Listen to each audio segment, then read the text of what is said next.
Hoje eu quero falar com você sobre dar espaço, sobre convite, sobre fazer parte.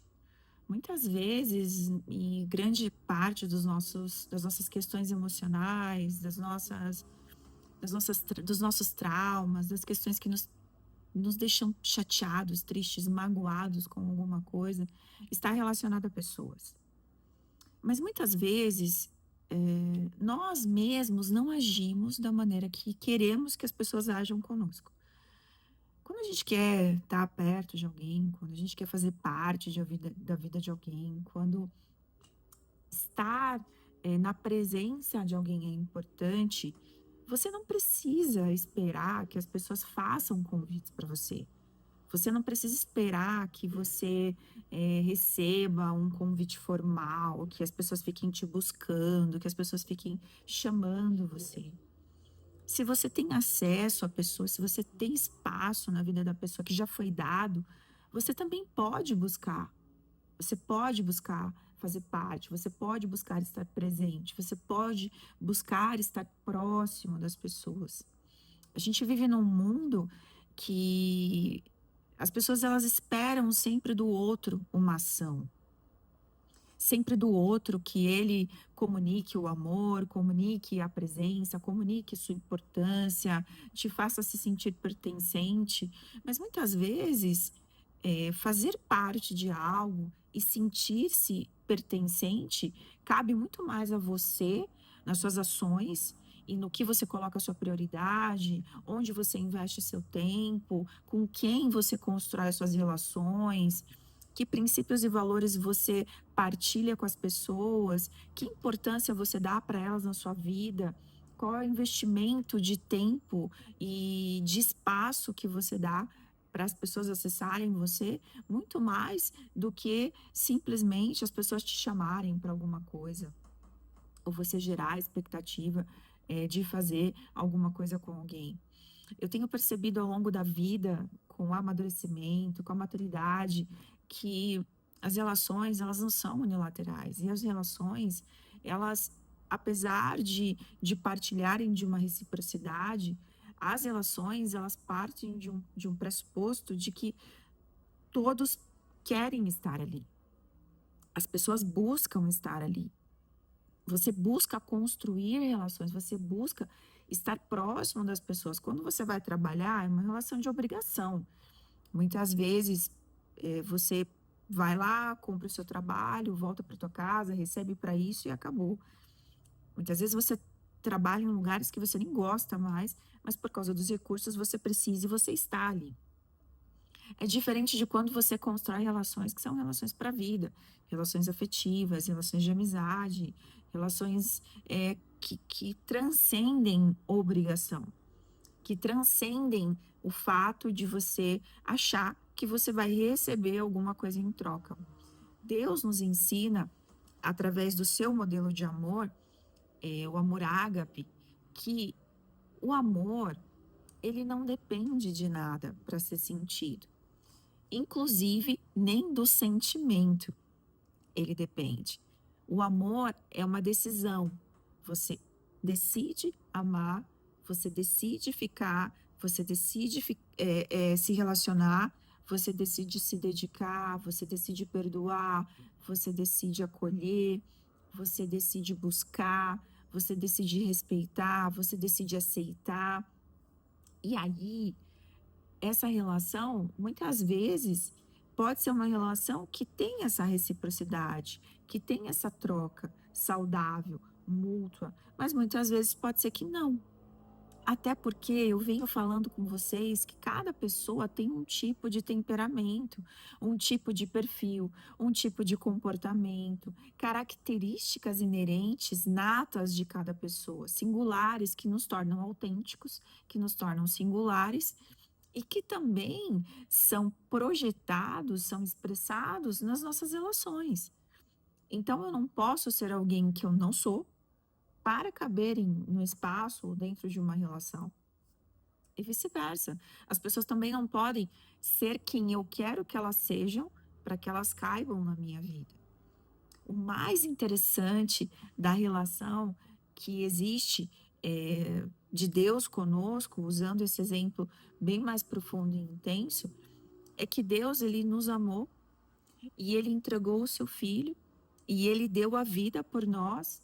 E ele nos aceita, nos perdoa, nos acolhe, nos recebe todos os dias, mesmo com todos os nossos defeitos, todas as nossas vulnerabilidades, tudo que a gente faz de errado, o pecado que nos consome todos os dias, nos pensamentos, nas palavras, nas ações.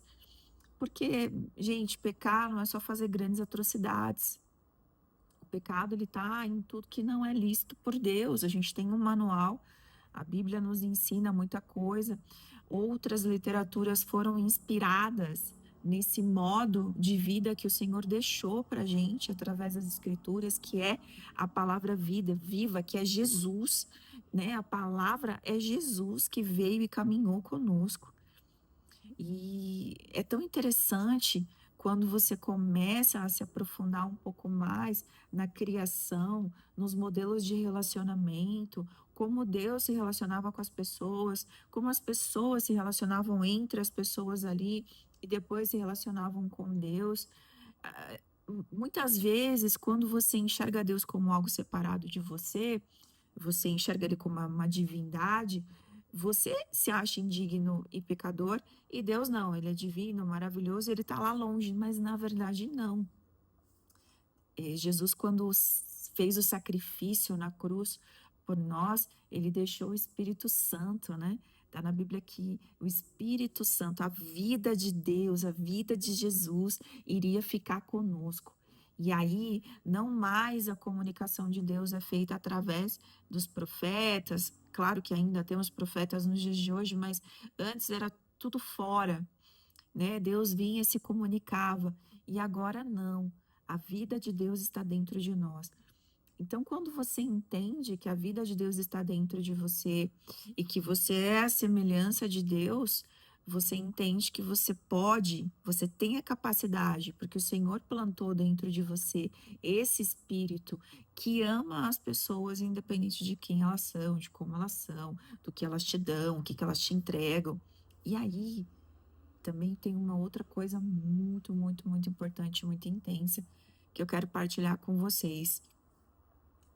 Mais, né, até do que antes amar as pessoas, um dos requisitos e a ordem sim altera os fatores, né? A ordem dos fatores altera o resultado. Você, o princípio máximo de Cristo, né, que ele deixou para a gente amar a Deus sobre todas as coisas e ao próximo como a ti mesmo. Então, quando você aprende, né, a amar a Cristo, recebe a Cristo, sabe de onde você veio, e é impossível não se apaixonar por Cristo quando você o conhece e o recebe dentro de você. Aí você consegue olhar para as pessoas de uma maneira mais amorosa, mais generosa, mais piedosa, e aí você quer se relacionar com as pessoas, você quer falar de Cristo, você quer falar da salvação, você quer falar da palavra. Às vezes a gente fica até chato, porque a gente quer falar o tempo todo, né? É como uma mãe que concebe um filho, é quando você vai casar, você tá ali planejando seu casamento, é como quando você vai se formar na faculdade, ou quando você vai entrar na faculdade, é como quando você vai fazer algo que é muito bom, muito esperado para você, e você fica falando sobre aquilo o tempo todo. Então a gente faz isso e a gente partilha com os irmãos, mas muitas vezes a gente esquece de viver esse amor, de viver esse relacionamento com a gente mesmo. Então essa parte do amar a Deus funciona, essa parte de amar as pessoas funciona, mas aí você esquece que tem uma pecinha ali que faz também tudo isso acontecer. Porque se você não se amar, você não consegue amar Deus também.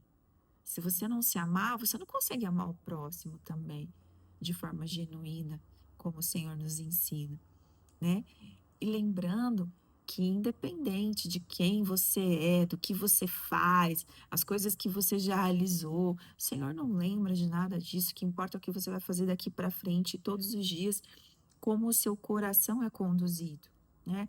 O Senhor apaga as nossas transgressões, ele não deixa aquilo ruminando, né? Ele não tem aquele papel de julgador que fica jogando na nossa cara todas as coisas. Mas às vezes você faz esse papel com você, às vezes você faz esse papel com os outros, mas se nem Deus fez. Então, ao invés de você ficar sentado aí tentando, esperando que alguém faça alguma coisa por você, por que que você não provoca isso? Por que que você não vai lá, manda mensagem para aquela pessoa que você não fala há muito tempo, vai tomar um café com aquele amigo que você sente saudade, mas você não quer dar o braço a torcer para falar com ele, vai visitar uma pessoa que você ama, tá no teu coração, você sente saudade, mas você não quer lá porque, brigou, falou alguma coisa. Busque ter essa relação saudável com as pessoas, não deixe para depois, não deixe, a gente não sabe quanto tempo nós temos nessa existência. Nós não sabemos, né? A gente vai depois sair daqui e vai viver a eternidade com Cristo, mas você pode ter uma vida aqui que foi dada pelo Senhor de presente para você, porque é uma dádiva viver. Você pode estar aqui e não viver. Você pode estar aqui só zumbizando, só vegetando por aí. Então faça valer a pena a sua vida. Não se apegue a tantas coisas, a rusgas, a briguinhas, a desentendimentos. Resolva suas questões com as pessoas e tenha uma vida saudável. Se permita ter uma vida saudável, uma existência saudável, gerar memórias nas pessoas, tirar foto, comer coisas gostosas, partilhar, se reunir com as pessoas. Porque no final, gente, é isso que nós levamos. E se você soubesse a quantidade de lixo emocional que você vai acumulando quando você exige mais do outro, até mais do que ele consegue te entregar, pelas capacidades dele, pela maneira que ele aprendeu, pelo tudo que ele recebeu. Se você entender que a capacidade de cura também está em você, você não vai mais ficar perdendo tempo achando que quem tem que fazer o quê? Você vai dar o primeiro passo. Você vai ser a pessoa que gera a presença, que é um termostato. E você vai lá, e você busca, e você constrói. Independente, como Deus nos ensinou. Independente do que você vai receber, você vai ser essa pessoa que entrega.